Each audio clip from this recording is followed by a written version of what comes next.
নরসিংদীতে 22 জন নিহত। এই 22 জন শহীদদের মধ্যে আমার ভাই শাওন অন্যতম।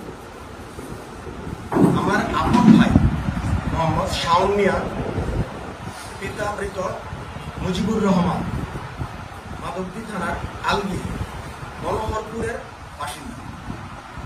শাওন মাধবদী পৌর ছাত্রদল কর্মী ছিল। গত 18/7/24 এই তারিখে সারা দেশব্যাপী কোটা সংস্কার ও বৈষম্য বিরোধী ছাত্র জনতা আন্দোলন শুরু হয়েছিল। আন্দোলনকারীদের সাথে একাগ্রতা পোষণ করে গত 19/7/24 এই তারিখ দুপুর থেকে মাধবদী থানাধীন ঢাকা সিলেট মহাসড়কের ওপর শান্তিপূর্ণ সমাবেশ চলছিল।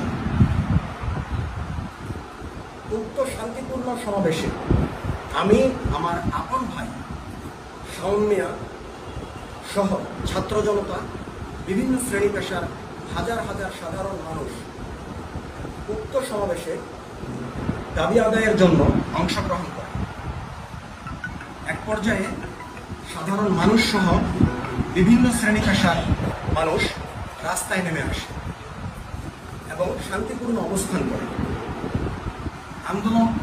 শান্তিপূর্ণ অবস্থান করে আন্দোলন অব্যাহত রেখে আমাদের মিছিলটি ঢাকা সিলেট মহাসড়ক থেকে মাধবদী কলেজ রোড সোনালী টাওয়ারের নিচে পৌঁছালো। টাওয়ারের নিচে হতে পথ পেতে থাকা শেখ হাসিনার দোসররা আমাদের উদ্দেশ্যে গুলি ছুটতে থাকে। গুলিতে আমার ভাই শাওন মিয়ার কপালে গুলিবিদ্ধ হয়ে আমার ভাই মাটিতে লুটিয়ে পড়ে। আমার ভাই ঘটনাস্থলেই মৃত্যুবরণ করে। স্বৈরাচার সরকারের পতনের পর আমি আমার ভাইয়ের হত্যাকাণ্ডের বিচারের দাবিতে গত 1/10/2024 এই তারিখে মাধবদী থানায় শেখ হাসিনা ও তার দোসরদের আসামি করে একটি মামলা দায়ের করি।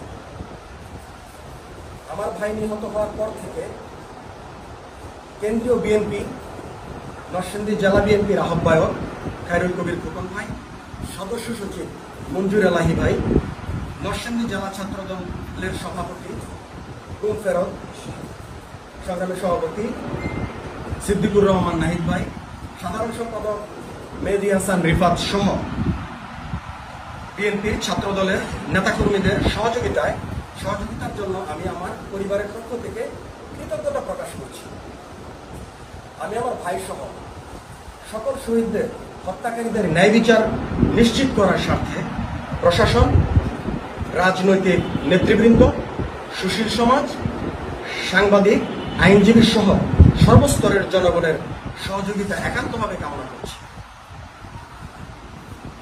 গত 2/10/24 এই তারিখে মামলাটিকে ভিন্ন খাতে প্রবাহিত করার জন্য মামলার বাদীকে বাসা থেকে তুলে এনে শেখ হাসিনা সহ এজাহারের সকল আসামিদের মামলা প্রত্যাহারে কতিপয় আওয়ামীপন্থী আইনজীবী জোরপূর্বক হলফনামায় স্বাক্ষর করায়। আমি আমার ও সকল শহীদ পরিবারের নিরাপত্তার জন্য স্থানীয় প্রশাসনের সহযোগিতা চাই।